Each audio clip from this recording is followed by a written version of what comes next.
The End of Oz, Chapter 20. I wasn't caught entirely off guard by Dorothy's words. That small, niggling part of my brain had told me to be prepared for something like this, and as soon as she spoke, I realized exactly what she was doing. The Gnome King had said there would be one ruler. That meant he never planned for Dorothy to survive. He just wanted to marry her to get her magic, and then he was going to kill her. Clearly she knew this, and she wanted to escape, and she wanted me to help her do it. She was trying to create a distraction for the Gnome King so that he didn't kill her. At her side, the Gnome King was muttering something that sounded like a curse, but was most likely a spell. A small cloud formed in the air over his head, the darkness spinning and cracking with forks of red lightning. He held up his hands, preparing to attack, but whether he was going to go for me or Dorothy was hard to tell. My guess was me. He couldn't kill Dorothy until he'd stolen her magic, and he needed to complete the wedding ceremony to do that. All around me, pandemonium was breaking out. People were screaming, pulling off their masks, stampeding toward the entrance to the ballroom. Diggers lashed out with whips and knives on the unarmed guest, and within minutes the air in the room stunk of blood. I had to fight against the tide of panicking guests to stay close to the dais.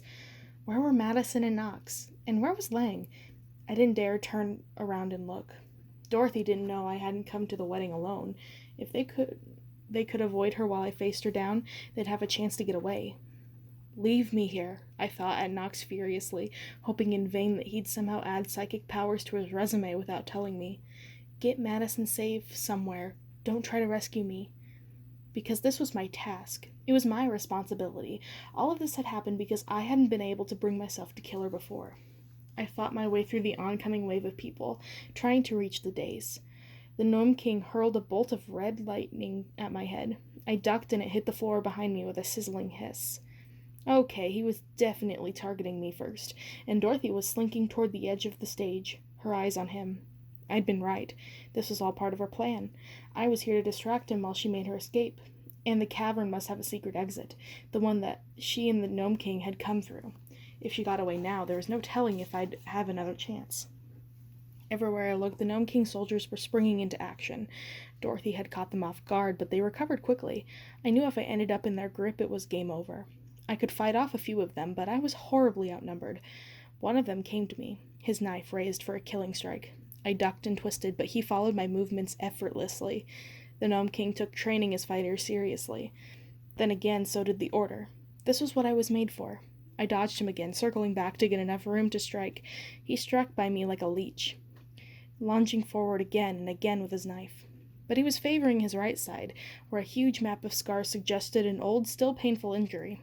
I feinted to the right and saw what I was looking for, just the barest hint of a flinch as he moved to protest his vulnerable side, and that was my chance. I leapt up and spun in midair, bringing my booted foot around in a powerful kick that connected solidly to his knife with his knife hand. The blade clattered to the floor, and I kicked it away, going for my own weapons.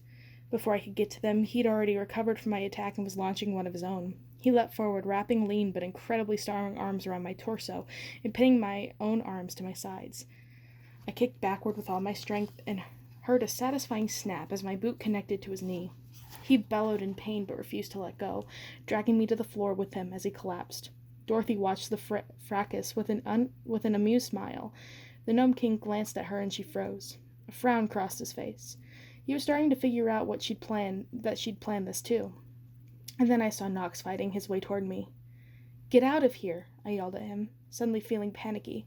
I'll take care of my own damn self.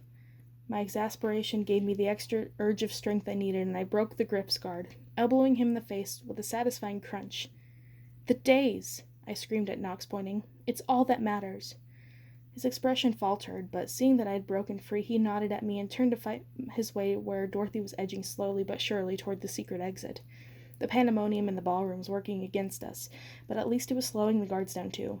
A shrieking woman battered ineffectively at another man trying to tear the gold necklace from her throat lurched into a path of 2 guards headed in my direction. I shoved my way through the crowd and leapt onto the dais, where the Gnome King stood sneering.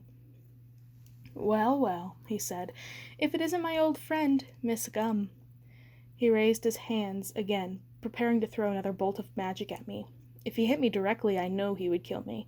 My magic was still weak, but I dug deep within myself and managed to throw up a defensive shield just in time. Then Lang was at my side. She hit the Gnome King square in the chest with a fireball that set his velvet suit ablaze with blue and gold flames. He made a fist and punched the air, and I felt the impact myself as his magical blow thudded into her jaw, snapping her head back. But she held her ground, advancing toward him. He made a fist, and she cried out, clutching at the silver bracelet around her wrist. It began to glow red, and the metal seared its way into her skin. I winced at the smell of burning flesh. "You ungrateful little traitor," he said, his voice dripping with hate. "I made you what you are. How dare you betray me?" "You didn't make me anything," Lang snarled through teeth gritted against the pain. She closed her eyes, screaming something I couldn't catch. As I watched in horror, her whole hand began to smoke. I realized, too late, what she was doing. "Don't do it!" I screamed as her hand caught fire. The Gnome King reached for her, but it was too late. The flesh of her hand blackened, sizzled, and peeled away, revealing charred bone and bloody gristle.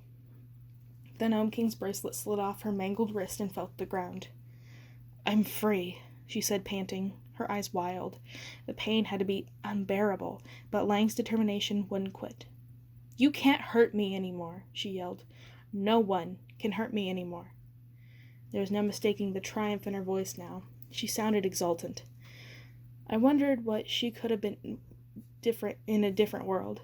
A world that didn't demand this kind of sacrifice. A world that didn't punish people for resisting tyranny.